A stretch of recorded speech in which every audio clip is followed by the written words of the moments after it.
Hello students, शिक्षा academy to the point में आपका स्वागत है। आज इस वीडियो में हम एसएससी जीडी के जीके जीएस के महत्वपूर्ण प्रश्नों का प्रैक्टिस सेट 7 करने वाले हैं। यदि आप पिछले प्रैक्टिस सेट की वीडियो नहीं देखे हैं तो प्लेलिस्ट में जाकर देख सकते हैं।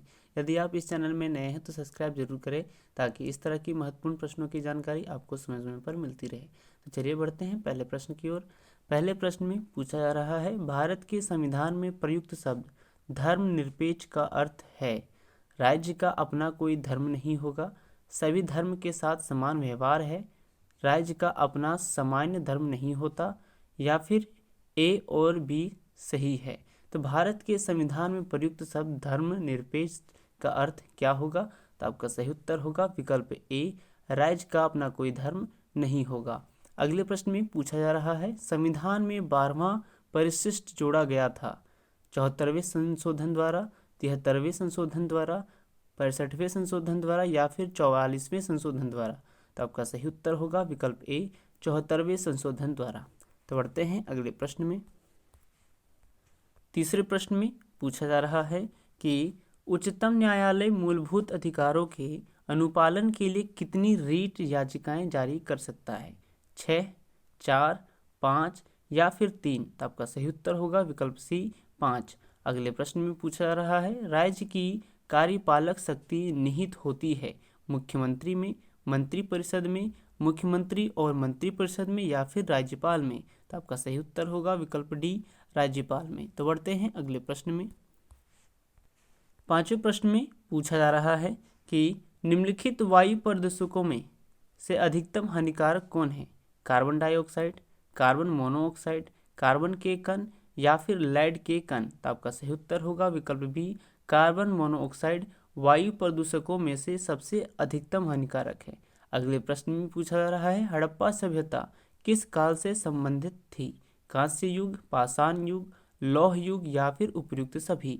तो हड़प्पा सभ्यता किस काल से संबंधित थी? तो आपका सही उत्तर होगा विकल्प ए, कांस्य युग। तो बढ़ते हैं अगले प्रश्न में।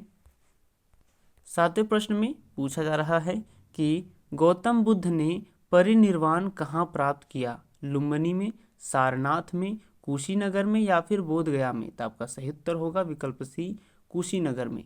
अगले प्रश्न में पूछा जा रहा है, प्रथम बौद्ध संगीति कहाँ हुई थी? वैशाली में, बोधगया में, राजगृह में, या फिर कौशाम्बी में। तो आपका सही उत्तर होगा विकल्प सी, राजगृह में अजातशत्रु के समय प्रथम बौद्ध संगीति हुई थी। तो बढ़ते हैं अगले प्रश्न में। 9वें प्रश्न में पूछा जा रहा है कि मगध के राजा अजातशत्रु का सदैव किस गणराज्य के साथ युद्ध रहा? वैशाली, कपिलवस्तु, ए तथा बी दोनों, या फिर किसी के साथ नहीं। तो आपका सही उत्तर होगा विकल्प ए, वैशाली।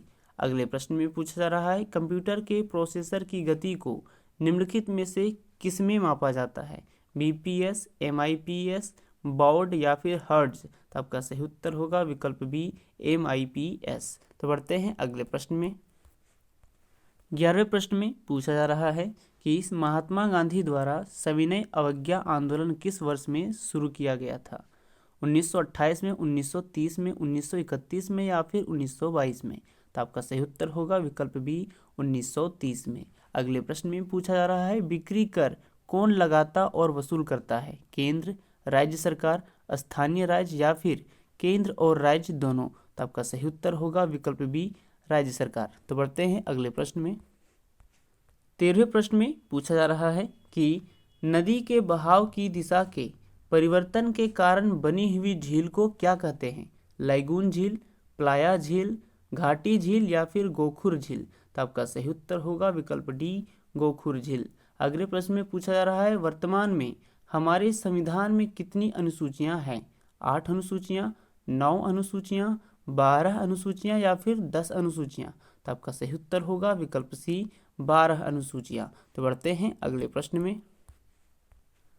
15वें प्रश्न में पूछा जा रहा है कि निम्नलिखित में से वह कौन सा मौलिक अधिकार है जिसे आपातकाल के दौरान भी निलंबित नहीं किया जा सकता है? समानता का अधिकार, अभिव्यक्ति की स्वतंत्रता का अधिकार, संवैधानिक उपचार का अधिकार, या फिर जीवन और दैहिक स्वतंत्रता का अधिकार।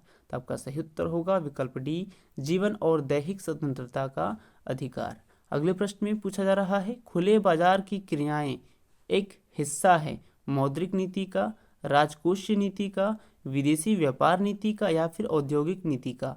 तो आपका सही उत्तर होगा विकल्प ए मौद्रिक नीति का। तो बढ़ते हैं अगले प्रश्न में। अगले प्रश्न में पूछा जा रहा है कि राजकोषीय नीति संबंधित है निर्यात व आयात से, सार्वजनिक आय व व्यय से, करेंसी जारी करने से या फिर जनसंख्या नियंत्रण से? तो राजकोषीय नीति किससे संबंधित है? तो आपका सही उत्तर होगा विकल्प बी सार्वजनिक आय व व्यय से। अगले प्रश्न में पूछा जा रहा है मोहम्मद बिन तुगलक निपुण था कला में, संगीत में, सुलेखन में या फिर दर्शन में? तो आपका सही उत्तर होगा विकल्प सी सुलेखन में। तो बढ़ते हैं अगले प्रश्न में। 19वें प्रश्न में पूछा जा रहा है कि गांधी जी ने 1924 में कांग्रेस के किस अधिवेशन की अध्यक्षता की? 40वां, 41वां, 42वां या फिर 37वां? तो आपका सही उत्तर होगा विकल्प ए 40वां। अगले प्रश्न में पूछा जा रहा है निम्नलिखित में से कौन सा राजस्थान का मरुस्थलीय जिला नहीं है? कोटा, बाड़मेर, जैसलमेर या फिर चूरू? तो आपका सही उत्तर होगा विकल्प ए कोटा। यदि यह वीडियो आपको अच्छा लगा हो तो लाइक, शेयर एंड सब्सक्राइब जरूर करें। तो फिर मिलते हैं अगले प्रैक्टिस सेट में। जय हिंद, जय भारत, धन्यवाद।